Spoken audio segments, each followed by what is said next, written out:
Hello everyone, welcome back in रजताइस academy.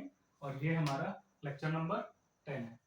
तो देखिए कह रहा है कि इफ ए कह रहा है if A comma A minus two comma three A are in A P, then हमें ए की वैल्यू बताना है। ठीक, ये किस में है? समांतरण श्रेणी में है। ठीक, ए पी मतलब समांतर श्रेणी।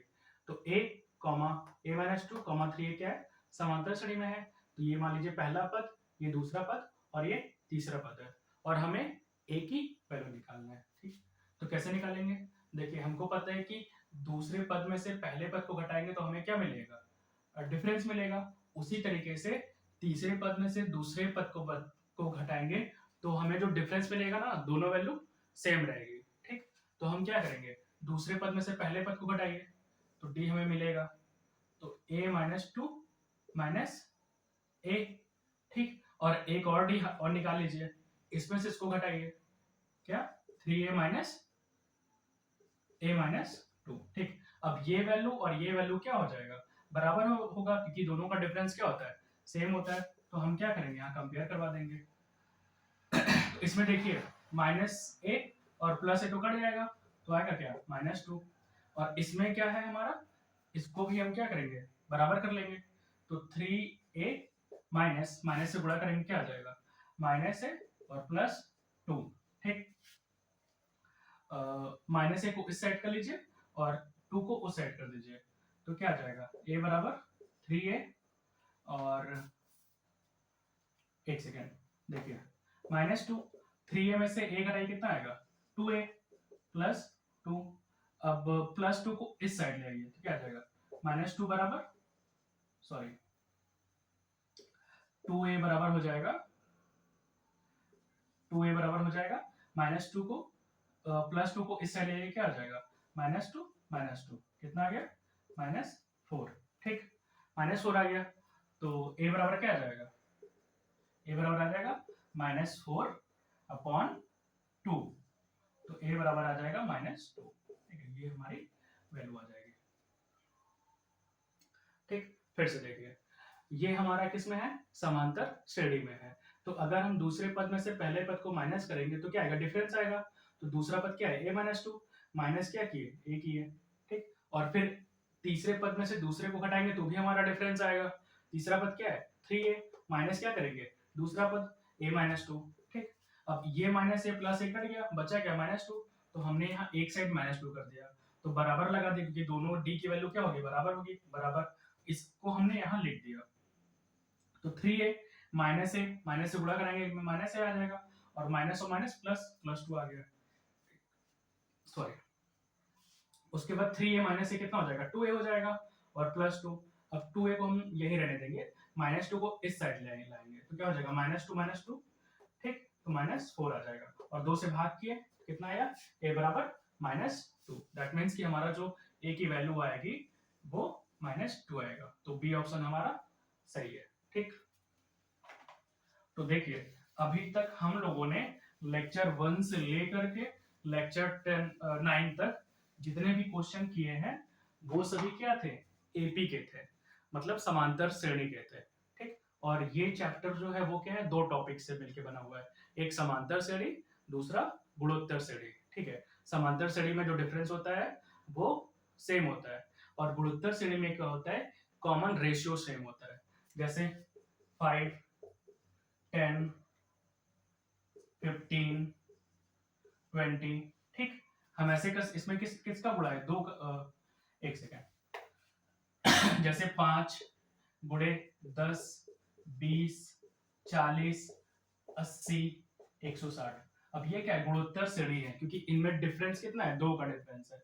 अगर हम दूसरी संख्या उसको पहली संख्या से भाग देंगे, कितना आएगा? दो आएगा। 20 को 10 से भाग देंगे तो दो आएगा। ठीक, 10 से अगर 5 को भाग देंगे कितना आएगा?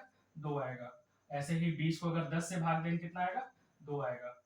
40 को अगर हम 20 से भाग देंगे कितना आएगा? दो आएगा। तो कॉमन डिफरेंस सेम आ रहा है। दैट मीन्स ये क्या है? जीपी में है। जीपी मतलब जियोमेट्रिक प्रोग्रेशन। तो अभी तक लेक्चर 1 से 10 तक हमने क्या किया था? अरिथमेटिक प्रोग्रेशन, समांतर श्रेणी को पढ़ा था। अब हम क्या पढ़ेंगे? गुणोत्तर श्रेणी, मतलब जियोमेट्रिक प्रोग्रेशन। ठीक है, पहला क्वेश्चन तो समांतर श्रेणी का ही था, इसलिए हमने बता दिया। क्या होगा हमारा? गुणोत्तर श्रेणी, गुणोत्तर श्रेणी, ठीक है। तो क्वेश्चन कह रहा है 8th टर्म, और फॉर्मूला हमारा क्या होता है? Tn बराबर a r n माइनस 1, ठीक है। ये हमारा फॉर्मूला है। r बराबर होता है कॉमन रेशियो, ठीक। a मतलब पता ही है आपको, a मतलब होता है फर्स्ट टर्म, ठीक है, और n बराबर नंबर ऑफ टर्म। तो हमारे पास क्या कर रहा है? इन 8th term of the GP गुणोत्तर श्रेणी 2 6 18 डैश डैश डैश, ठीक है। हमारे पास श्रेणी है वो क्या है? 2, 6, 18 डैश डैश डैश, कहां तक है? 8th टर्म, ठीक। तो बताना है कि इसका 8वां टर्म क्या आएगा, ठीक। हमारे पास एक श्रेणी है 2, 6, 8, 18, तो इसमें बताना है कि हमारा 8वां टर्म क्या आएगा। अब देखिए, अगर आपको फाइंड आउट करना है कि ये एपी में है जीपी में है, तो अगर एपी में हो तो डिफरेंस सेम आता, 6 में से 2 घटाइए, 6 माइनस 2 कितना आएगा? 4 आएगा। 18 में से 6 घटाइए, 18 माइनस 6 कितना आएगा? 12 आएगा। डिफरेंस क्या है? अलग अलग है, मतलब ये समांतर श्रेणी में नहीं है, ठीक। ये किस में है? गुणोत्तर श्रेणी में। तो अब हम डी निकालेंगे तो कैसे निकालेंगे? 6 में 2 से भाग करिए, कितना आएगा? 3 आएगा। ऐसे ही 18 को 6 से भाग करिए, कितना आएगा? 3 आएगा। डिफरेंस क्या आ रहा है? सेम आ रहा है, ठीक। तो इसे हम डी से नहीं आर से डिनोट करते हैं, किससे? आर से, कॉमन रेशियो। तो आर की वैल्यू क्या आ गई? 3 आ गई, ठीक। पहला पद क्या है? पहला पद हमारा है 2, पहला पद 2 है। तो फॉर्मूला हमारा क्या होता है? टी एन बराबर ए आर एन माइनस 1। पहला पद क्या है हमारा? 2, मल्टीप्लाई आर कितना है? 3, 3 की पावर कितनी हो जाएगी? कितने टर्म है? 8। यहाँ n बराबर n number of term, 8 term है, तो यहाँ n की वैल्यू कितनी आ जाएगी? 8 माइनस 1 7। तो 2 गुणे 3 की पावर 7 की वैल्यू होती है 2187। आप इसको निकाल सकते हैं, 3 की पावर 7, तो 3 की पावर 7 की वैल्यू होती है 2187। आप इसे कैलकुलेट करके निकाल लीजिएगा। अब मल्टीप्लाई कर रहे हैं, कितना आएगा हमारा? आ जाएगा आंसर 2 7 14 का 4 हासिल 1, 2 8 16, 16 और 1 17 का 7 हासिल 1, 2 1 9 2 1 3, 2 चौके नहीं, 2 दूनी 4, 4 3 7 4। तो ऑप्शन कौन सा सही हो जाएगा? सी, ठीक है, 4 3 7 4, ठीक है। इस फॉर्मूले को ठीक ठीक समझ लीजिएगा, ठीक है। अगला क्वेश्चन देखिए। अगला क्वेश्चन कह रहा है कि हमारे पास एक श्रेणी है जिसका पहला टर्म क्या है? 5 है, और कॉमन रेशियो क्या है? 2। तो बताना है कि इस श्रेणी का 8वां टर्म क्या होगा, ठीक है। देखिए, पहला पद क्या है?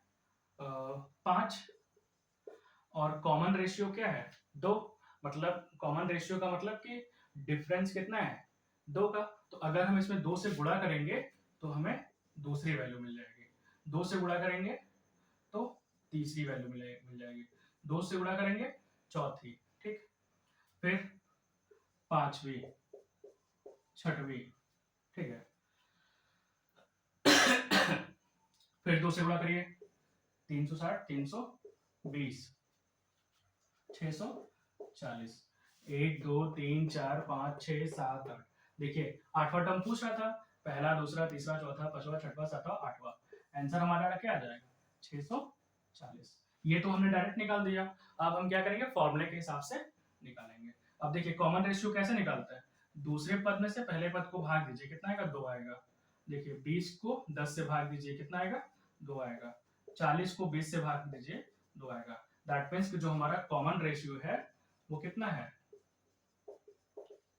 2 है, ठीक। और जो हमारा मतलब r की वैल्यू कितनी है? 2। और फर्स्ट टर्म क्या है? फर्स्ट टर्म हमारा है 5। और नंबर ऑफ टर्म कितने पूछे हैं? नंबर ऑफ टर्म हमारा आ जाएगा 8। n की वैल्यू 8 आ जाएगी। और फॉर्मूला हमारा क्या होता है? Tn बराबर a r n माइनस 1। तो पहला पद क्या है? 5, r की वैल्यू क्या है? 2, 2 की पावर कितना आ जाएगा? n की वैल्यू कितनी है? 8, तो 8 माइनस 1 कितना हो जाएगा? 7, ठीक है। अब 2 की पावर 7 कितना होता है? 2 4 2 4 8 16 32 64 128 2 की पावर साइन होता है 128 मल्टीप्लाई करिए 5 40 करो कैरी 4 5 10 14 और 5 क्रम 5 6 640 ठीक। तो हमारा आंसर आ गया 640 ठीक है। Thanks for watching, have a nice day.